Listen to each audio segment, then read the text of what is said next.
Okay, so welcome to the second part of this. Sorry?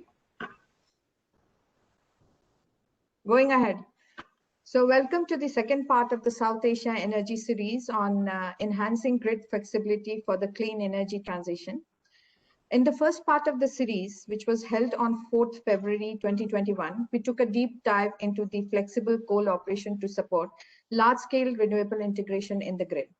Today, we will focus on another solution, which is touted as the holy grail to achieve 100% renewable penetration in the grid. The spotlight today is on battery energy storage system, or BESS as it is also commonly called as. Depending on its technical characteristics, location of installation, and application for which it is designed, BESS can act as a versatile grid asset as it can help manage the fluctuation of variable renewable energy. So under the GTG-RISE initiative, which is a bilateral program with the Ministry of Power, USAID supported BESS pilot at the transmission and distribution level in India. The pilots identified and demonstrated the application of BESS, including the technical and operational feasibility. Today, we will listen to experts who were involved in the design, implementation, and monitoring of these BESS pilots. I'm hopeful that the learning from these pilots will help Indian stakeholders to scale up, and at the same time, it will provide valuable learnings to these other South Asian countries for evaluating and planning BESS as an adaptable grid resource for RE integration in their own countries. The South Asia Energy Series is a part of USAID's Asia Edge initiative with the mandate for promoting knowledge exchange in South Asia. Asia Edge, or enhancing development and growth through energy, works to strengthen energy security and expand access to clean energy across the Indo-Pacific region. For this energy series, like the last time, since this is the second one, our two partners or two programs of USAID are collaborating, which is South Asia Regional Energy Hub and GTG-RISE initiative. So today, ladies and gentlemen, we have 5 speakers or 5 presentations. These include case studies on BESS at the distribution level, one from the transmission level. There's one presentation which presents you the energy storage in South Asia, which is by NREL. We also have lessons from BESS deployment from a developer. And then finally, the ways for regional replication based on the experiences from India. While 4 of these presenters or speakers will be presenting live or in person, the presentation by NREL is in a recorded form, mainly because of time difference. But I hope you will find all these presentations really useful. And before we kickstart, let me just quickly make some housekeeping announcement. Please be informed that the webinar is being recorded. I'll request all the speakers to please switch off the camera and mute, especially mute when not speaking. And also sincere request to the speakers to adhere to your allotted time. We have 5 speakers and we would like to have, give them enough time and also take up questions at the end. A request to the audience is to please put your, questions in the Q&A box so that we do not miss it. And if you have any other comment, please feel free to put it in the comment box, but it would be really nice if you could put your questions in the Q&A box. We did receive some questions in the initial and then registration, so we will be first taking them and then going on to the other ones. But we will encourage you to put it there. The webinar recordings, presentation, all the links which relate from the pilots will be shared as a part of the proceeding, which we hope to share within a week of the webinar. So with that, I will now request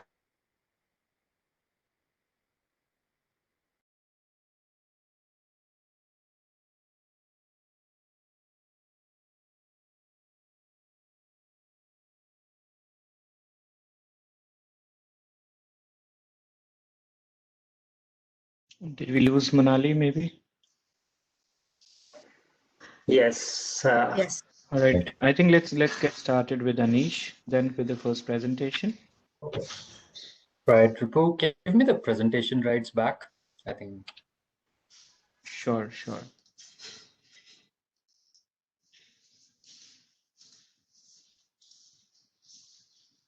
Go ahead, Anish. You have the rights now. Sure.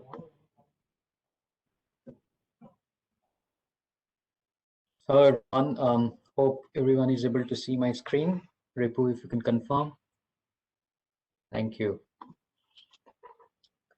Right. I think thanks, Monali. I'll just quickly talk about some of the pilots and what as a part of GTG-RISE, we had 6 pilots, and out of that, 1 pilot was particularly focused on battery energy storage systems in the transmission grid, and we also did a study for a tele-based private utility to assess the battery requirement and as well as kind of economic analysis or viability of a battery in their particular network. So I'm going to talk through that particular pilot and as well as the key learnings emanating from that study. So the context on a pre-pilot situation that BRPL would be adding, or BSES Rajdhani Delhi would be adding 1200 megawatt of variable renewable capacity by 2022. So the portfolio mix would be something around 61% of thermal energy. This would be a mix of coal and as well as gas-based stations, what they have allocations from. And renewables would form roughly around 29 to 30%. And that's a lot of renewables which is coming onto the grid. They have contracted winds as well as solar in their mix, and that would form around 29%. So the request came from their side to understand the impact of this high share of renewables on their network.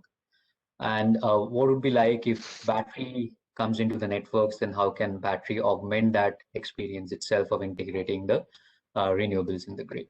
So that was the context based on which started kind of understanding the impact analysis. We said that yes, we can do this analysis, understanding that impact and whether battery forms a business case in their network.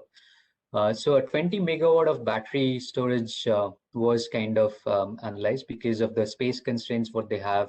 They have their identified kind of a technical feasibility was done. So 20 megawatt was fixed. That 20 megawatt could be kind of accommodated in their kilocurry substations. So based on that, we did a analysis of whether 20 megawatt is a feasible case there. And based on our analysis, of course, they have put together now a proposal to DRC or an application to DRC for further kind of financing of the battery storage requirement.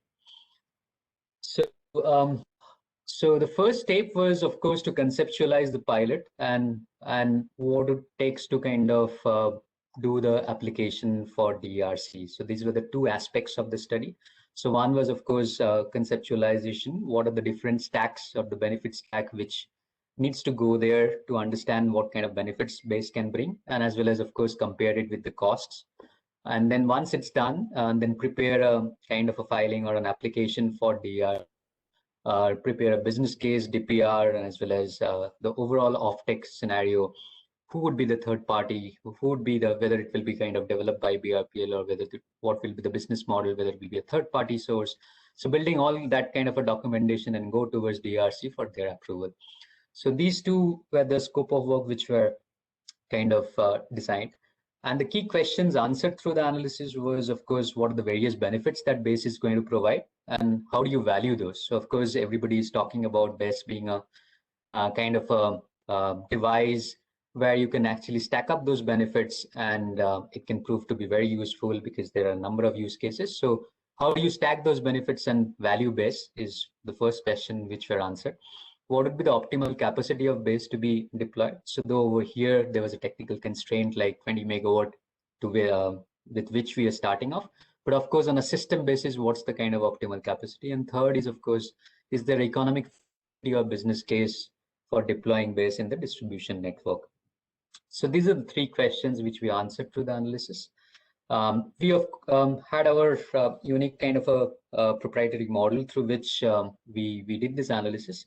It's a mixed integer linear programming based approach we took, and as well as we integrated with our OpenDSS or network studies done. So we integrated the benefits coming out of the network and as well as the system level kind of benefits we stacked up. So what are the 3 different levers which we kind of stacked up for economic analysis? One was, of course, the ramping support. So as variable renewable energy comes into the system, so because of the nature of the renewables, because of the kind of time duration of the supply, so of course there will be periods of time where your thermal station, or where all your thermal stations needs to kind of ramp down to their technical minimum, and when it actually the renewable or the solar period goes away, so there is a sudden kind of a peak demand surge. So therefore all your stations needs to go up and ramp up to the maximum level. So in between these two times, so therefore you need to see that whether there are ramp requirements or not in the overall system, whether there is enough flexibility with your current portfolio, so that you analyze, and whatever is the additional ramp requirements you need, that's of course been contributed by the BESS. So that's one benefit which we do. Energy arbitrage is of course one of the most important benefits for a distribution utility business case. So say for example, you are adding a lot of renewables, and there will be in certain cases, there will be like periods of surplus. When you go to the market, the prices are down to almost 50 paise, 40 paise, like we are already kind of experiencing in real time market during the high solar period. So that's when you charge, and in the night time when there is a 3.5 rupees tariff, so or a 4 rupees tariff, or even a 6 rupees tariff, so of course you can do those arbitrage, right? So you charge at 50 paise, and there are night period, like say 5 o'clock or before 5 o'clock or 3 o'clock in the night, where the average prices hover around say 1.8 or 2 rupees. So that's when also you can charge, and as well as you can kind of dump your power in the peak hours at around 5 rupees. So third is the capex deferral, which comes about the distribution network. So if you put your battery in a 33 by 11 kV, so your upstream losses, and as well as say for example any kind of transformer overload, so you are deferring, so that's the benefit which you take care of. So with battery and without battery, you do analysis, and what kind of benefits you kind of have by putting a battery in the system is what you calculate, right? So these are the three broad benefits which we use to stack up and understand what kind of benefits the battery brings. And then we of course compared with the annual fixed cost of the battery. So battery has its, just to give you a illustration of these three benefits on a pictorial basis, is a typical net load curve you calculate, or you kind of estimate for a particular utility, and you project that for years to go, say for the next 10 years or the next 5 years, right? And on a net load curve, you will see that there will be periods when you actually needs to ramp down, and there will be periods you need to ramp up. And of course, there are peak period types, because your solar peak or your renewable peak may not be kind of coinciding with your peak in the system, right? So in the evening peak or in the night peak, will of course, there will be no such kind of, I would say your solar peak will not coincide with your night peak, right? So that's the arbitrage you get from the system during those night peak hours, or in the morning, kind of early morning, 8 o'clock ramp up times. The rest of the part is the ramping benefits. And then the third part is the capex deferral, which usually coincides with your peak period. That's when your transformers get overloaded. That's when your losses increases, because your suboptimal or your optimal level of operations of the transformers and your lines are not there. So of course you reach a higher loss levels, right? So that's when you do your capex deferral losses. So what are the assumptions used in battery? Battery, of course, we had a number of discussions with a lot of OEMs as well. So of course, those discussions, Achal, who is from Fluence, will take it forward. But some of the assumptions which we have taken is, say the charging efficiency is usually 85%. Lifespan for a 7,000 cycle battery, on an average, if you use around 400 cycles, 350 cycles, it goes to 14 years or 15 years. That's what we have taken. Cost of peak energy supply, for BRPL's case, it was like 7 rupees, and the next 5.5 rupees. So there was an arbitrage available for them. Cost of charging before peak. So if you're charging your battery for 1 cycle or 2 cycle operations, depending on when you charge, of course, the prices will vary. So just before peak, if you have to charge, so then it's like 3.63, and say if you're charging before 5 o'clock, it's around 2.81. The ramping benefit rate was taken as 8 rupees. This is at par with the cap what we have as a DSM charge. So what will happen is, if your system doesn't have your ramp, so you will of course go to the market and buy that ramp. in a way, it's like ancillary services. So you're procuring ancillary services, and so as the phenomenon across all the utilities will happen at the same time, because your solar across the country comes at a particular time and you goes away.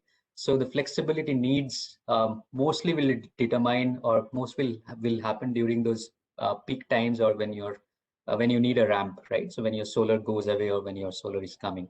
So that's when if everyone comes to the market, of course, there's a high chance that the DSM will hit a kind of a cap. So that's what we have considered as a proxy to the ancillary services charge, it's 8 rupees.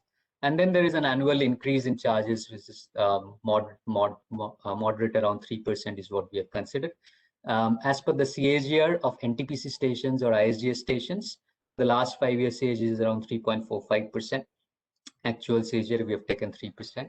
And then there are capex deferral benefits, which we have considered, and this per MVA cost, which we have considered. And this is just a deferral benefit. It's not exactly a capex kind of alternate. What we are proposing, you are just deferring the capex based on the lifetime of the base. A cost is what at that point of the study we had considered a 1-hour battery and a 2-hour battery. 1-hour battery was analyzed for DSM, but a 2-hour battery, what we had analyzed was for this particular purpose. So a 2-hour battery, 7,000 cycles is roughly around 6.78 crores per megawatt, and another evacuation cost of around 0.02. So roughly around 7 crores per megawatt is what we had considered. And this cost we had received from budgetary estimates of SECI. So SECI was the third-party owner who will put and that was the business model decided. So SECI will put the capex, and there will be some kind of a off-taker agreement between BRPL and SECI. So based on budgetary estimates provided by SECI at that point of time, so it was around 6.78 and another evacuations cost, so 7 crores. The graph below you see is a degradation kind of a curve. So depending on peak shifting ramp support applications of a 2-hour or 20 megawatt 2-hour system, so usually a degradation curve your OEM supplies. So based on this degradation curve, you model the battery for a 14-year period, right? So that was some of the assumptions which we had taken.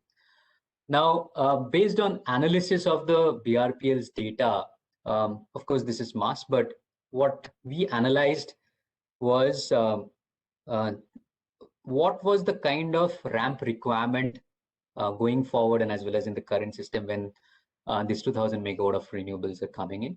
So you see the graph. So it's number of slots with more than 20 megawatt unmet, right? So you're putting a 20 megawatt battery. So number of slots where there will be ramp requirements of more than 20 megawatt is where your battery can, of course, contribute, right? And then the average ramp requirement is another thing. So whether it's a ramp requirement of 40 megawatt, 50 megawatt, 500 megawatt, 600 megawatt. So that's what has been analyzed for each and every slot of 96 blocks. So we analyzed, of course, in 15-minute resolutions for all the months and for all the years. So increasingly, of course, when you add more and more renewables, so of course your ramp requirement in the system goes up, right? And in the below graph, it's a surplus RE for battery charging, which is like, of course, on an overall pan-India basis, what will happen is if everyone adds renewables, and that has been shown in CEA's optimal generation mix as well. So there will be certain periods of time where you need curtailment. In a way, it's not curtailment, but there will be surplus power or surplus renewables coming in the system, which will all go to the market because there will be no buyers. You will meet all your demand using your renewables and your stations running at technical minimum.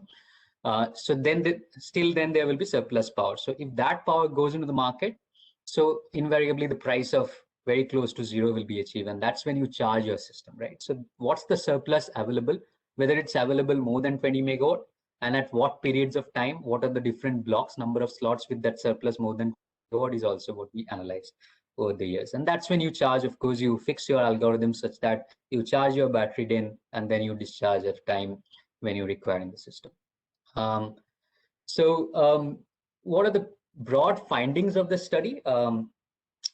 Because this has gone into the application and DRC is evaluating, so I'm not exactly disclosing the numbers, but what came out was based on a budgetary code of 6.78 crores, as I said, an evacuation cost of 0.25, so roughly 7 crores per megawatt. A levelized annual fixed cost was calculated for a battery.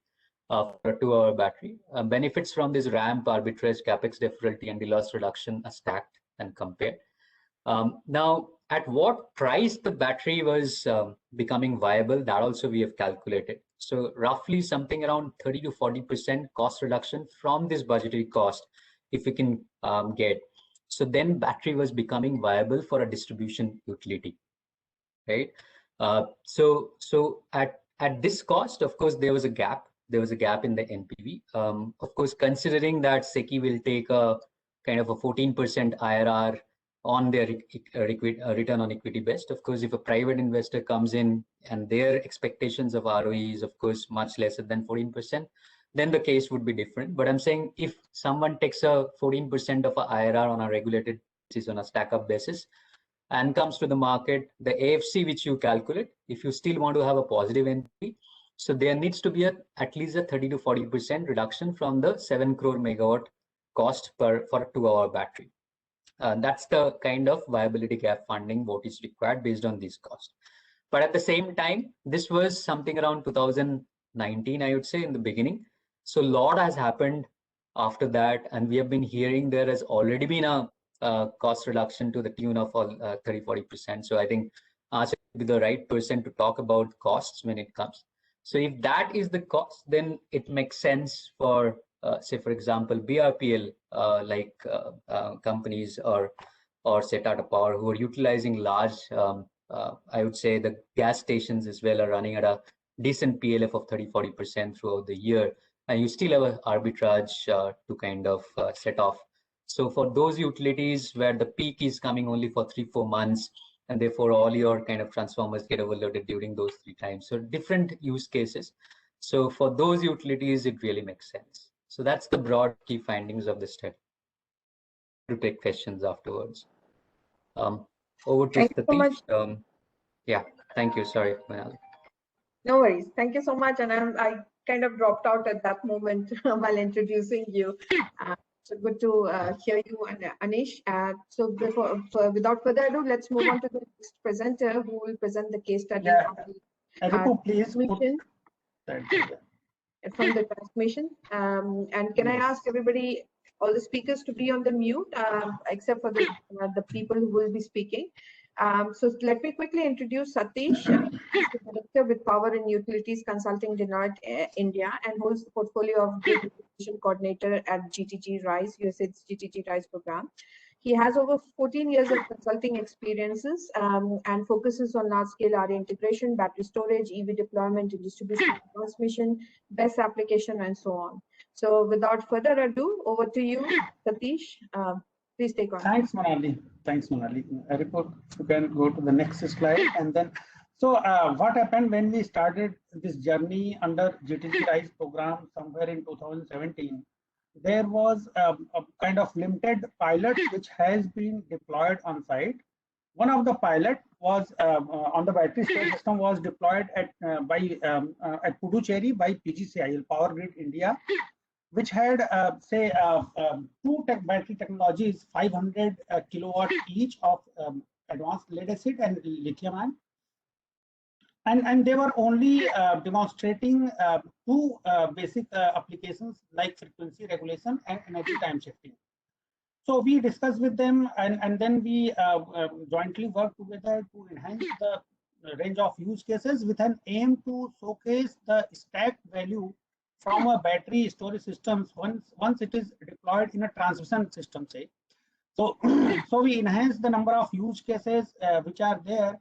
So if you see the architecture, earlier they were having 2 different SCADA systems, while we proposed that there should be an integrated SCADA system so that we can ask each of the battery unit both the technologies to support as per our requirement. So that is the changes which we proposed, and then those have been implemented as of now while we are speaking. Go ahead, please. So the pilot design included the conceptualization and pilot implementation. So we did a detailed pre-feasibility studies, and then we also mapped all those use cases in consultation with Power Grid and their algorithms, how they need to be implemented, what are all the test parameters which are and required to be analyzed. And then we maybe in December we conducted a go live on the from the pilot location itself to the concerned stakeholders, where we demonstrated the applications and the outputs from those.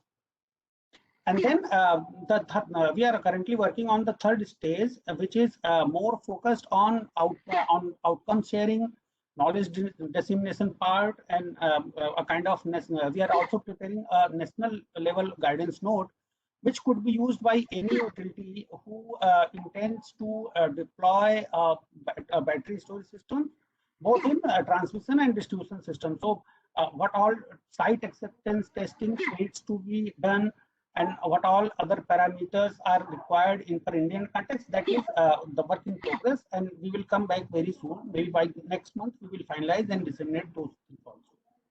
Go ahead. So this is a typical layout of a battery storage systems, which include battery cells and then how it is connected with the grid. We have all those protection systems and SOC management, power conversion system, and other things. So maybe these things we'll be sharing with all of you, and maybe we can skip to the next one. And then we discuss more on the key interventions which had taken place under a GTG-RISE initiative program. So we designed new control algorithms. We implemented them through a grantee assistance from on a PCS system. And then there are also requirements to deploy a few hardwares like sensing from the meters from various locations, so that as per the live parameters, our battery responds accordingly. So all those retrofits has been undertaken under this initiative, and things are now in place. And we are generating results and outputs, which we will again disseminate through a similar session, or maybe through a physical session, maybe next month. Next, please.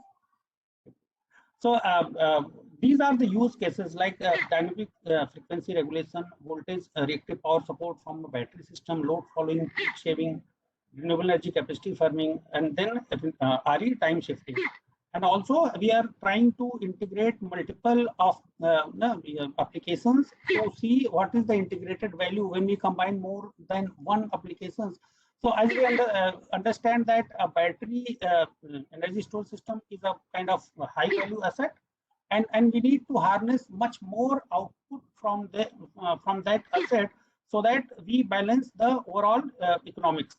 So that's why this integrated applications, when we talk, is an stacked value that makes more sense when we deploy a battery at distribution or transmission system level. Okay, go ahead, please. Yes, so these are the applications which has been designed and also implemented at the site.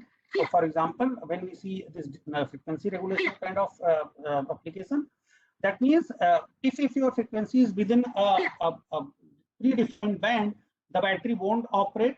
However, if it goes beyond that band, you need to charge or discharge as per the grid frequency limit. So for example, if my generation is high, my frequency is also more than 50 Hertz.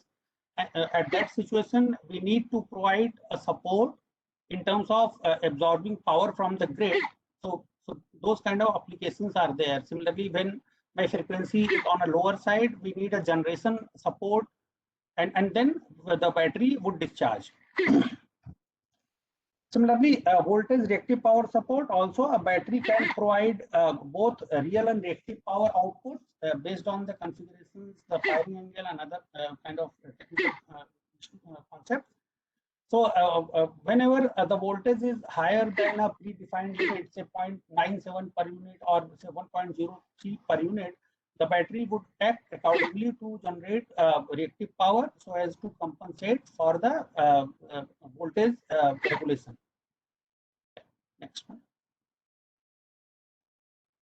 The other applications are a peak shaving application, where we define a kind of higher and lower limit. So when we say that If there is a small kind of islanded grid, or we say we have a defined set of load, we have a defined battery capacity unit, and then we commit that I would not be drawing say 80 megawatt, more than 80 megawatt from the grid, and say less than 60 megawatt from the grid throughout the day, and accordingly, if I'm overdrawing or underdrawing from the grid, the battery would act accordingly so as to compensate for any deviations from that schedule.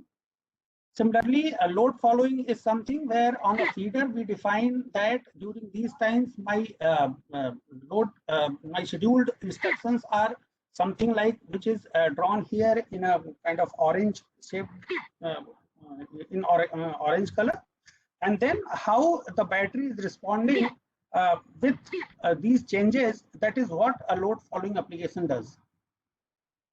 You can move to next one.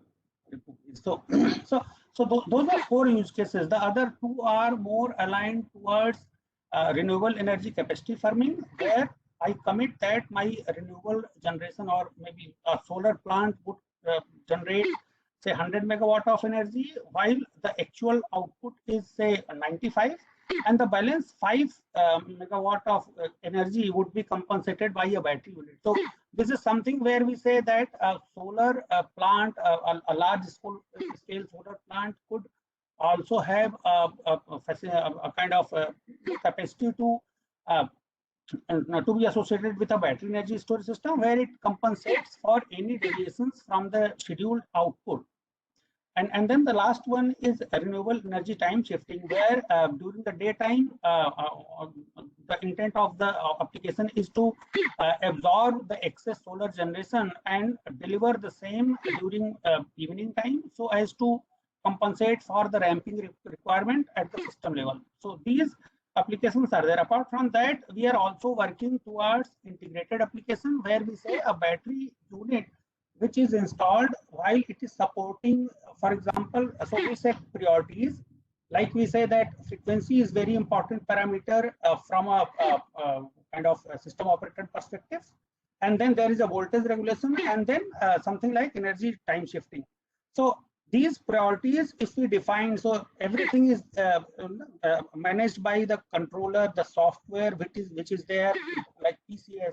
And if we code all these parameters accordingly, we can get the desired outcome from the battery. So that is the piece where we are currently working on, that we are assigning priorities in terms of various system level requirements. Say if there is a frequency deviation which needs immediate attention, in that case, battery would follow the kind of frequency regulation kind of application. If that is within the range, it will follow voltage regulation. If both these 2 are also within the range, the battery would do other tasks, and also after that it will do the SOC management kind of. So these kind of things are there, and this is very interesting that all these electronics, hardware, software. So this is something where we can configure module, ask the batteries to generate the desired output. So that is from my side. Handing over to Manali, please. Thank you so much, Satish. That was a good presentation and well within time. We'll move on to the next presentation, which is a recorded one. This is a presentation by NREL on energy storage in South Asia. A team of NREL comprising of Amy Rose, Elia, Mohit, and David Paljak have recorded this presentation. If you do have, since we do not have the presenters live, if you have any question regarding this presentation, please do post it on the Q&A box so that we can take it subsequently and include the answers in the proceeding when we circulate the proceeding. And another request to the participants is to please put your questions in the Q&A box instead of the comment box, just so as to ensure that we do not miss it. So with that, let me ask Ripu to, share the presentation, recording of presentation by NREL team. Over to you, Ripu.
Thanks to the NREL team for the presentation.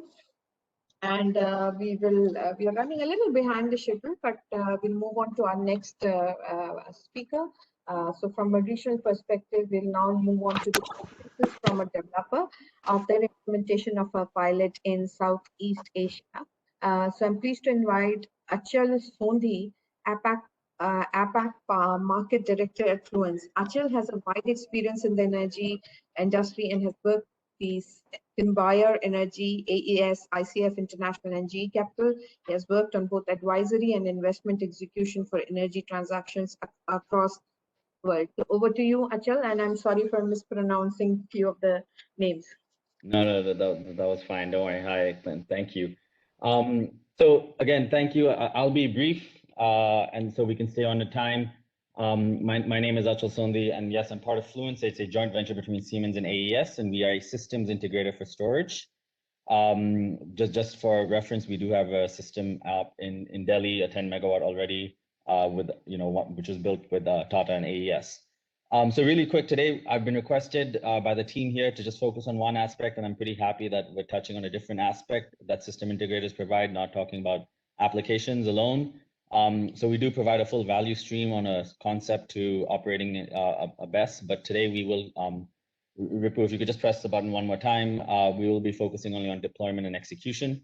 More and more around the world, we're seeing projects where we're deploying 400 megawatt hour size projects and even larger, up to a gigawatt and size and larger, as well as multiple portfolios around the world. But something closer to home, we're dealing with a portfolio in Southeast Asia. For confidentiality reasons, I can't disclose the developer that we're working with or what exactly we're doing, but it is a portfolio of 500 megawatt plus of projects around Southeast Asia. Oh, sorry, could you go back one, Ripu? And so we are basically, it's multiple sites. It's a very, it's a developing country. So again, closer to home rather than working in America, UK, or Australia, which is where we have many deployments as well. And so want to drive some analogies between some issues we've seen there in deployment, why it's critical to have an experienced integrator on these kind of systems when you're deploying. It's not as simple as one would hope. Hopefully in the future, after 10, 15 years, it becomes simple. But for now, there are a lot of complexities. So just to highlight on this picture, we are using a container solution for these projects. This was an older module. You may already know some storage providers, integrators are now moving to a different type of module. And so are we. We have a cube that we provide now for our new systems around the world.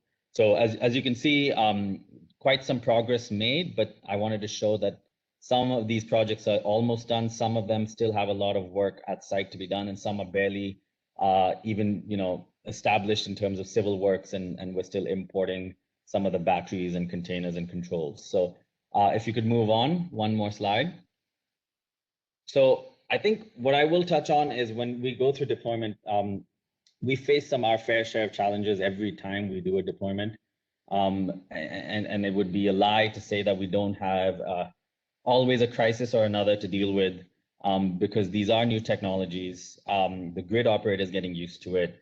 The subcontractors we're using in new countries are always also learning about battery storage and the deployment and various things. So I'll start with first step in the deployment and execution phase.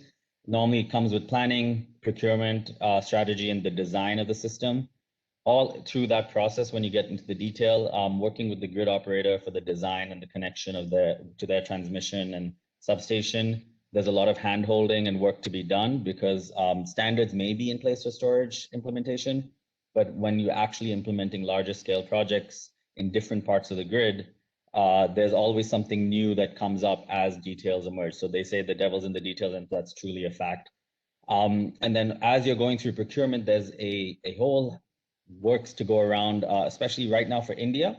We don't have local battery supply, or hopefully we will in some years, but till then, there would be some customs issues, moving batteries, moving inverters, how you move them, what are the regulations behind it, what's the safety requirements.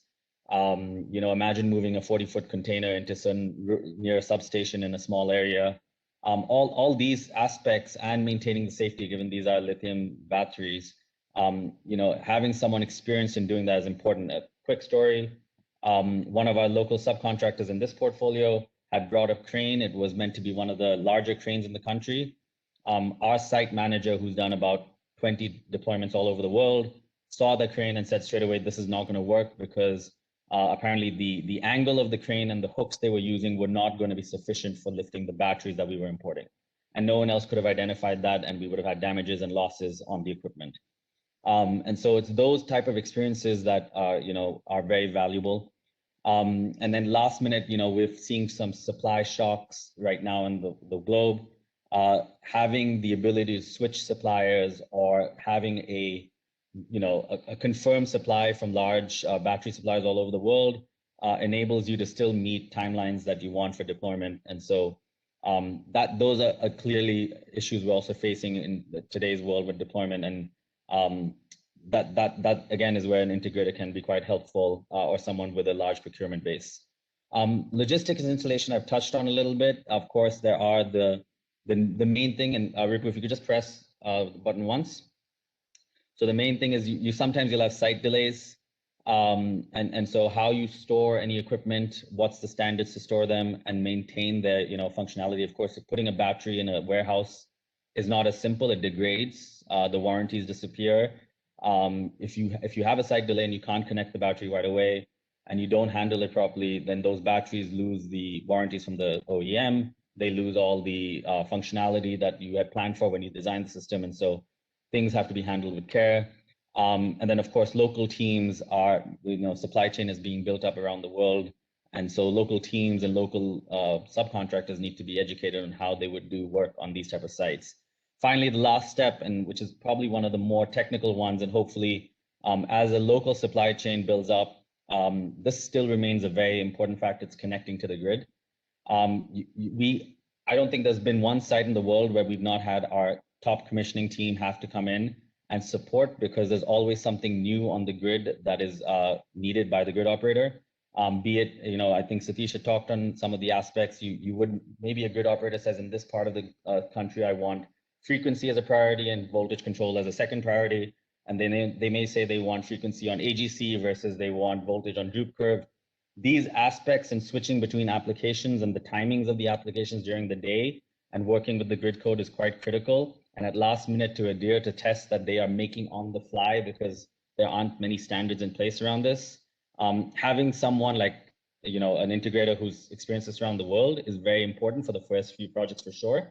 And it still becomes challenging because it's an evolving tool that people are learning about, and there are more applications you keep adding. So having the ability to adjust and be agile in that situation is extremely important. And also most importantly is to ensure your power project connects to the grid on time and there are no LDs or delays. So leveraging that skill set, leveraging that learnings from around the world, but also being have an understanding of various different solutions and options out there comes in handy. And we've noticed that working hand in hand with grid operators and our customers has been a big factor. So can talk about this a lot more. It's not as trivial as one would hope, but hopefully here in India, we can build up a good supply chain to support this so that we can deploy batteries much faster and rapidly. I'm going to pause there and I'll be around for question and answers later.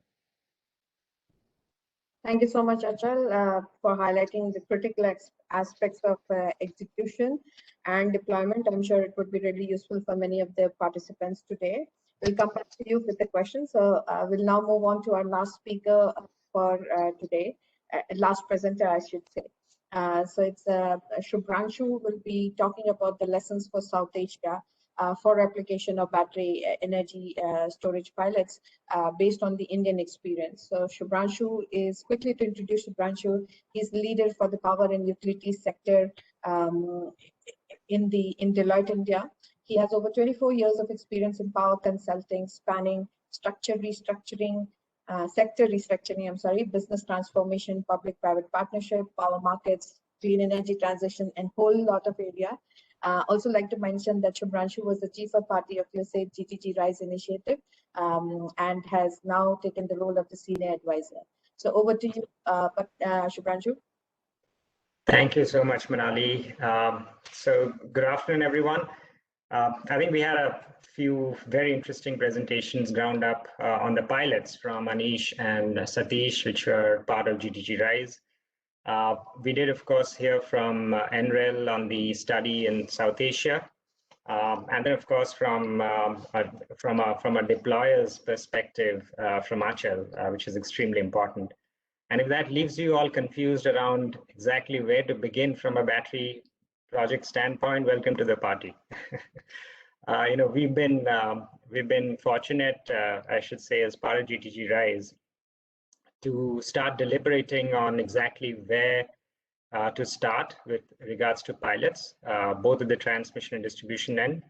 And it's never easy when you have a scenario where the price is such that it is in a declining trend as far as batteries are concerned, and the use cases are significantly high in number. There could be several different use cases that batteries present themselves with, which makes it so difficult to really design battery energy storage systems to fit exactly what you're trying to do. And therefore, the need for studies, the need for modeling, which NREL outlined in some detail, and Anish did as well, which is extremely important for your power systems. But let me leave you with some pointers for other power systems to draw upon.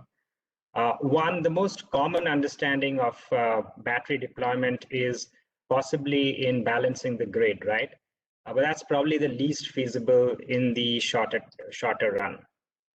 You would not have battery energy storage systems really participating significantly in grid balancing in the foreseeable future for two reasons. One, any kind of grid, if it's not very small islanded system, and that's the only caveat, where you have small islanded system, possibly batteries will slot in even currently for grid balancing. But for larger systems or for any system of a decent size, you will have existing flexibilities in the system, right? Either there could be hydro or gas-based power plants, or even thermal power plants, which can be made more flexible over time. And that should be the first set of focus that you have, because it's an easier way to balance your system with existing flexibilities that you can harness within the system. Once you kind of run out of those options, so either market integration, flexibility harnessed from your conventional power elements, when you start to run out of those options, obviously then battery starts to make sense, even though it might be a costlier option still in those time frames. So therefore, it is some time off before you start looking at actually grid balancing with large-scale batteries. But having said that, there are several areas in which batteries should be tried out, and those are possibly the areas where you start to look at pilots in your systems. I'll call out two or three of those areas, and they were alluded to by the speakers all through, but I thought I'll distill it out. One of them, of course, is in its application in ancillary services. And we're realizing that in India, that possibly battery is a great option for participation or harnessing at least primary and secondary frequency regulation rather than using conventional power generation sources for those. And so therefore, where there are relatively smaller systems, you could, if the modeling shows that batteries would stand you in better stead, that you can actually release your, your capacities to really provide energy and not really be locked up in providing primary and secondary frequency regulation, and at a lower cost and with more reliability. If the modeling indicates that, that is probably a very good starting point. And it's beginning to show so in India. At least from a primary standpoint, it is something that is being seriously considered to release the hold that we have currently on power plants not going or not being able to schedule themselves beyond their rated capacities. So that is something that that is one area where batteries start to make great sense even today and should be considered for evaluation. The second, of course, is to look at integration at source with renewable energy itself. So it could be behind the meter, where of course consumers invest in them, or the users invest in them, prosumers invest in them for more reliability. But even for larger systems, grid scale systems, RE systems in particular, you could look at battery integration for greater range of services from the RE plant, but more around dispatchability itself. And that is a great element to start thinking about, rather than trying to integrate VRE as just a variable source of energy. So making RE to a certain extent dispatchable with RE, storage integration in some form or shape, not necessarily for its entire capacity, is an element that power systems should start to test out. Is one area that you should be looking at. But I think I left the last one to the to make it, just to draw it out, because it's the most impactful area, which is in the whole area of distribution and retail supply, where batteries have significant range of use cases, right? And Anish spoke to it about the BRPL pilot, where while we are able to present to the regulator and build a business case around specific areas, one of them, of course, is in improving its ability to to manage ramp in the system. But there could be several other areas. It could be from a power procurement cost optimization standpoint, starting just from the simple fact that you're able to forecast and schedule your power much more confidently. And if I can come back to the Indian equivalent, we pay for what scheduled energy, right? What we schedule for is what you pay for in terms of energy, and not necessarily what you draw finally. And if you're able to confidently schedule yourself with a battery in the system, knowing fully well that if you go wrong in your schedule and your forecasting of demand, you can still fall back on batteries, your optimization of what you're procuring from a cost standpoint improves significantly. Hard to model and demonstrate, but it is one sweet area where battery fits in rather well. The third area, of course, is what NREL referred to. Satish also referred to it, but also Anish in the BRPL exercise itself, is around investment deferrals, as well as peak management in the grid, right? So for cramped urban systems, being able to defer investments for a while, for a few years, is pure gold, right? So to that extent, that is again one area where battery comes in with low-hanging benefits to harness. So these are specifically some of the areas I think where pilots could be tried out in other jurisdictions. That's the learning that we are having. The longer-term benefits of batteries being able to actually balance out the grid, you'll have to wait until you've exhausted other, cheaper, relatively cheaper, I should say, flexibilities in the power system, which is not long off in India. In certain power systems, particularly in the States, we are saying 2025, 2023 in certain circumstances, 2027 in others, where batteries start to make sense. And this is with conservative assumptions on cost of batteries. If you were to take battery cost reductions happening faster, which is the case, we've not really tested out with real procurements or real auctions that are real tenders on the ground. If you really see much cheaper prices than what's being assumed in the modeling, then it starts to slot in even earlier. So I'll just pause here. That's the thought I thought I'll summarize with, which is where do you really have the sweet spot of looking at pilots and early actions to leverage. Over to you, Manali. Thank you so much. Those were the pointers that we I'm sure you have managed to answer many of the questions which were posed around similar queries. So we have around let's say 10 to 12 minutes for some questions. And what we will do is first we'll take up some of the questions which were posed earlier during the registration, and then come to the many questions which are posed in the Q&A box. There were several questions around the economy of BESS in India, asking what's the economy of BESS in India. There was another question which talked about indication of component cost of ground-mounted utility solar scale solar park with energy storage system. So if maybe I can direct that to Anish, and if you can cover that, what do you think? Could you speak a little bit on that? Over to you, Anish. Right, thank you. Yeah, I think Shubhranshu also indicated the same thing. So we model that at different costs when battery becomes kind of economically viable.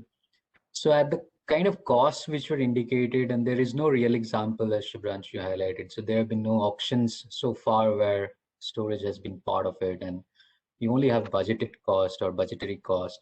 So based on the budgetary cost, it's not right to infer anything, but based on those costs, it's coming out that 2026, 2027, there could be a lot of battery storage becoming viable. But of course, if at a reduction of 35% or 40%, the battery could become viable as early as 2022 itself.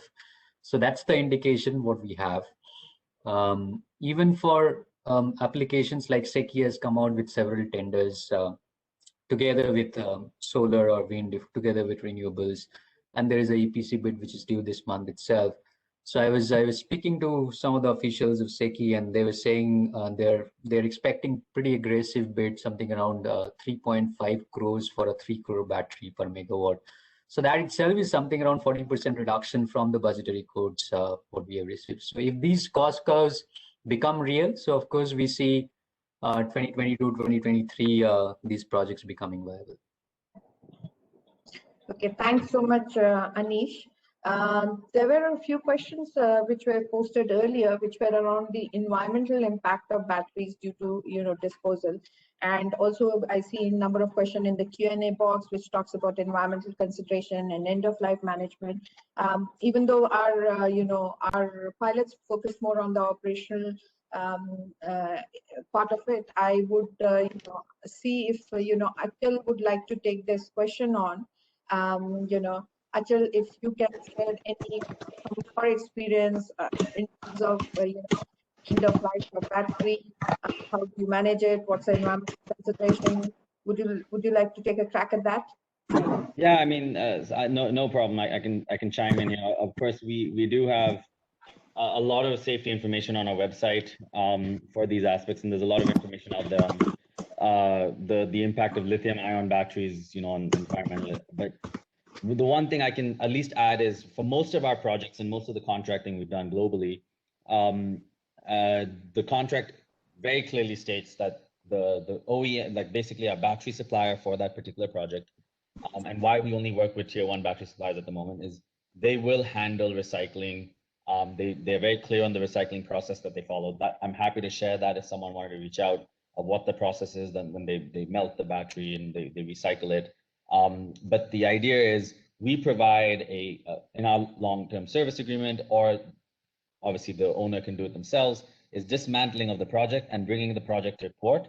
And generally in the battery contract will always be an ability to pick up those batteries and take them to a recycling center, which is designated. Again, this is another aspect why one wants to work with a tier 1 battery supplier. Now, eventually we'll get into more sophisticated battery suppliers coming to be in the world, but I think that recycling component is almost a standard. I don't think I've seen any contract where we've not addressed that as one of the major aspects. And most RFPs also address it, that there must be a dismantling cost accounted for, a dismantling responsibility, and then finally, who is going to recycle it in which countries or which designated facilities are there right now. The only thing I would say is why it's important on the battery supplier to be cautious is these are one of the aspects. If they go down in the sense they go bankrupt, or even worse, if they aren't actually adhering to these responsibilities or not done in the past, then you're not going to be able to kind of vouch for that. So I don't think that this is something to worry about from an environmental perspective. It's of course something to be mindful of, but if you are with someone who's a sophisticated battery manufacturer, they will have the right processes in place. And I think that's a very big, important step to take. Thank you so much, Achal. That totally makes sense. It's an important critical area, and manufacturer would take that into account. I have one question which kind of you already answered, but to Shubhranshu, which is battery application, give actual examples of battery application for flexibility. What I'll do is add one more to it, which is very specific, which is, I'll just read it out. What is the business potential of BESS in light of current efforts being made by thermal power plant with respect to flexible generation with the help of latest technology, that is to limit the minimum technical requirement to 30 to 40% from present 55%? Yeah. No, so that's exactly what I was alluding to. So there are two ways to look at it. One, of course, what if we achieve thermal flexibility and the cost of achieving that, of course, because there's investment involved in achieving thermal flexibility. What if we achieve that? Does that impact the scale or the time frame in which we would require battery deployments at scale on the grid? And some of it has been modeled out by CEA, as you see in the optimal generation report, where they look at what kind of batteries get deployed in which time frames. So that's one angle. But the other angle is batteries itself playing a role of limiting damage at the thermal power plants. So if you were to integrate batteries at the thermal power plants, would you be able to, let's say, delay or sufficiently delay two-shift operations of power plants, right? And that essentially means that you are lowering the cost of damage, lowering the damage to the thermal power plants, and therefore elongating its life overall.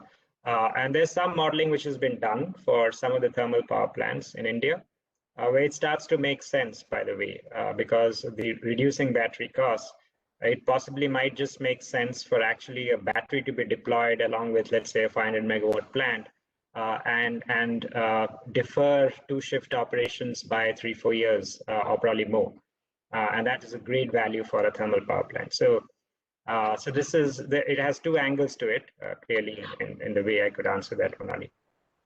Okay, thank you so much, Shubhranshu. I'll pose one question to Satish as well. There's a question which will come on the, battery life. What's the battery life? It's kind of a little generic, but Satish, if you would like to take that. Yes, so battery life is something which depends on how you utilize it. So as I said earlier during the call that this is a very precious asset, costly asset.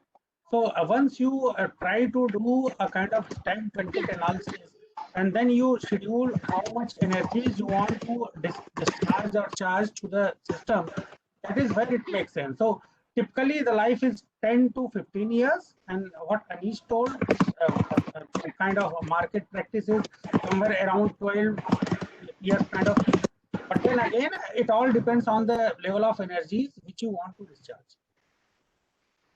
Thanks so much, Satish. And there was one specific question for Anish, which I'll read out for you, Anish. If there is no time of the day feed-in tariff for the IPPs, what are the economic benefits for IPPs?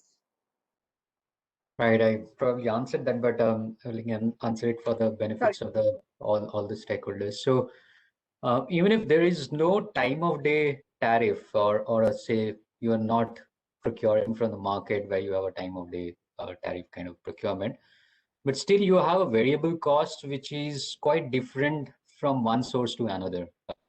To talk about arbitrage opportunities available, so a costly generation can be replaced by a cheaper generation. So a battery makes sense when probably, depending on your load curve, you have to switch on your costly generator. So you don't do that. You charge from your kind of a cheaper generation. If that's not running at the optimal level, you charge it, and then you kind of replace or displace the costly generation. So even if you don't have a time of day tariff, still there could be arbitrage opportunities available depending on the load curve you have.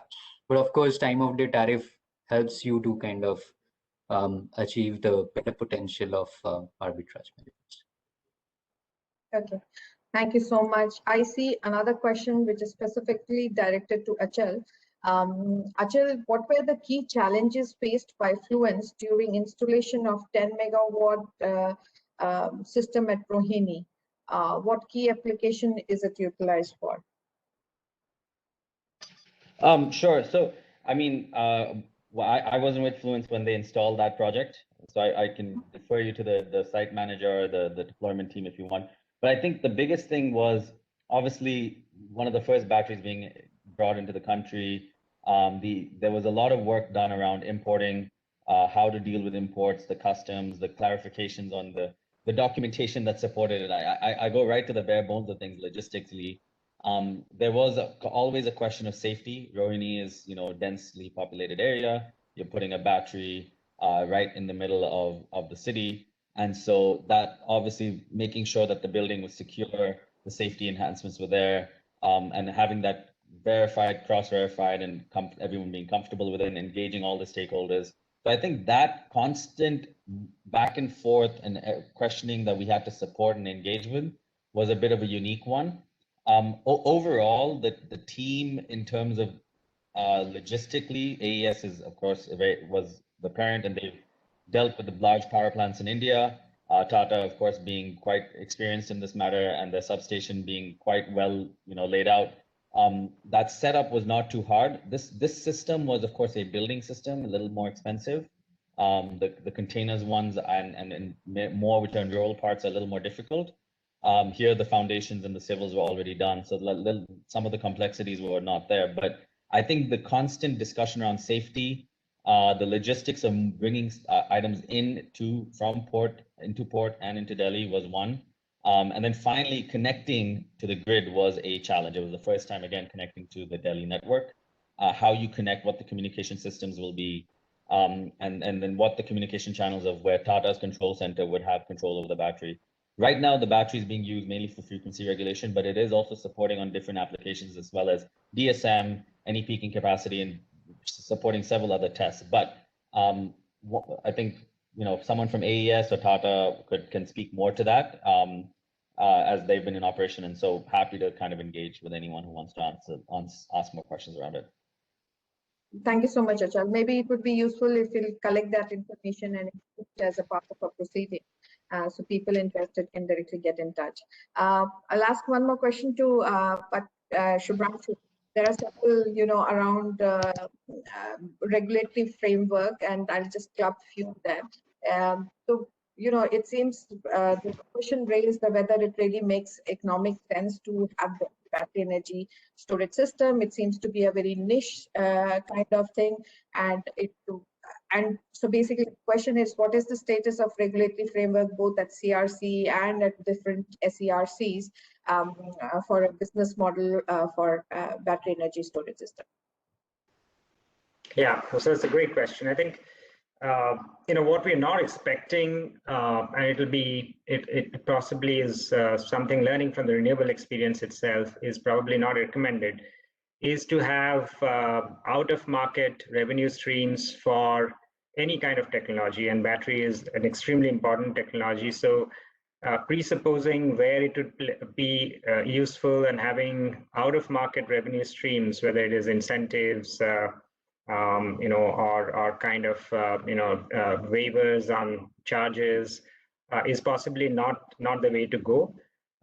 It should essentially play out in the manner in which it enables renewable energy deployment for sure, but a lot of other use cases that we discussed today.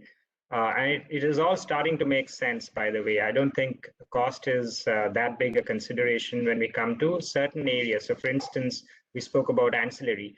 And in ancillary domain, it is definite that it's going to play a role. It's going to play a major role. So once the regulations are out, the ancillary regulations are being reworked by CERC, as they've indicated. Batteries will play a significant role in the manner in which frequency regulation in particular is procured, and that will be a national level procurement in that sense. The other areas, of course, is with regards to how you transit renewable onto the marketplace, and there's very active consideration both by MNRE and MOP around how renewable itself could be mandatorily asked to participate in the marketplace. And if you start looking at that, then you're talking about dispatchable renewable energy, and therefore batteries would start to play a major role in that in the deployment. So I think focusing on what the enablers are more important rather than carve out something which is which is out of market streams for battery. I think battery will have a significant role to play across a range of use cases in the immediate future. Not talking about 10 years out, it's in the next couple of years itself. Yeah, thank you so much. I think one more question, but I think we're really close to time, and we have Pramod also coming in with the concluding remarks. So what we will do for the participants, we will compile all these. Many of these we have answered, the ones where we couldn't get to. We will include the responses and circulate it as a part of it. And let me just call on Pramod for his concluding remarks. Pramod is the Chief of Party of the SAREH program or South Asia Regional Energy Hub, and he has 14 years of experience in energy consulting from and has worked in many countries, including South Asia. So without much further ado, I'll pass it on to Pramod to wrap up and give the concluding. So over to you, Pramod. And thank you to all our speakers. I think it's really interesting. Thank you, Monali.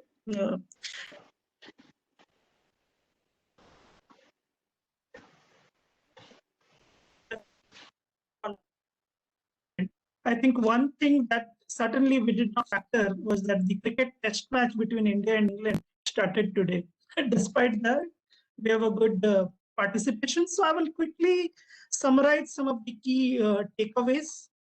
Anish, in his presentation, explained the application of BESS at the distribution system. And one of the takeaways was that of the 3 use cases that were analyzed, ramping, price arbitrage, and capacity deferral of distribution network upgrade. If the project cost reduces by 30 to 40%, then the project was becoming viable. Now, this is very case specific, and this will vary by location, but that's a good indication of the economics.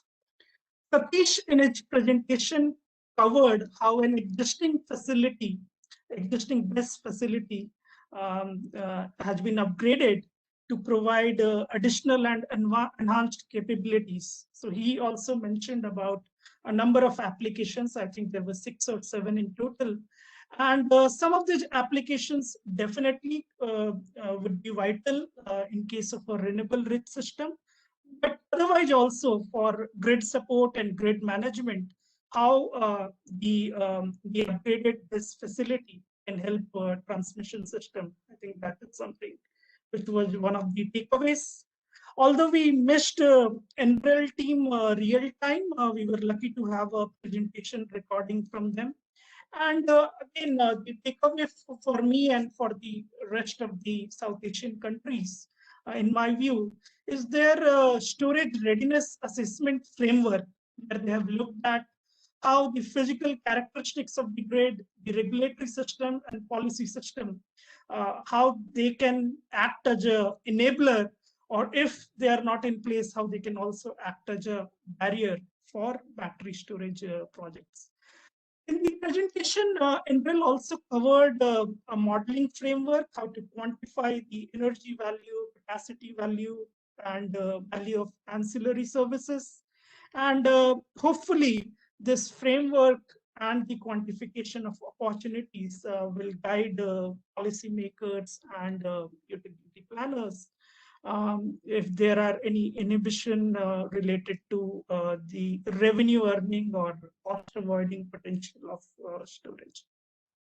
Achal from Influence, he showed developers and integrators perspective, mainly what are the challenges and obstacles that are encountered while deploying such projects on ground. He touched upon the issue of the capacity of local subcontractors, how the local standards have to be complied with, challenges in the procurement, and also the challenges when it comes to mobilizing the equipment to site, especially when safety is important.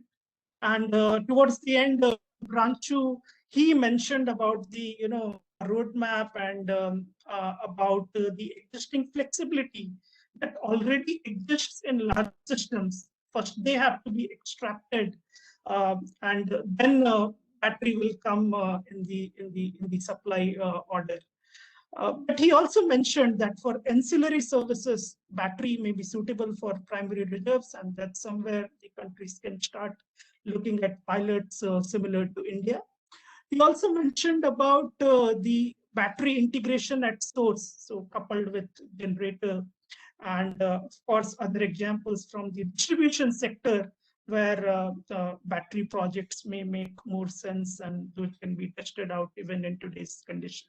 So I'm very thankful to speakers and participants, USA leadership, Manali, and also a big thank to both the organizing teams, GTG-RISE team and my own SAREH team, for conducting the series of webinars. Next, we'll be conducting a webinar on electric vehicles charging infrastructure. That's on 11th of March. And on 23rd of March, we'll be discussing the challenges, especially related to quality and safety when it comes to grid-connected distributed solar. This webinar is on 23rd of March. So keep an eye on our social media handles and emailers for updates. We are very happy to share the knowledge of programs and disseminate it to all stakeholders in the region. Thank you, Manali. Over to you. Thank you so much, Pramod, and thanks for the vote of thanks. And from my side as well, thank you so much to all our speakers and experts today. Achal, special thanks to you for bringing in the developer's perspective, and Shubhranshu, as always, tying all the different pieces together and providing such a good context for everyone. I'd like to thank all the participants for joining in today, and both the organizers, the Deloitte team, GTG-RISE, as well as USEA team at implementing the hub. Thank you so much, and we look forward to seeing you in the next series, which would be on the EV, as Pramod mentioned. So thanks so much, and we will be circulating the proceeding hopefully within a week. Thank you so much. Thank you. Thanks. Thank you. Thanks, Manali. Bye. Thank you. Thanks, Branchu. Thank Give you. a minute before Everyone. yeah.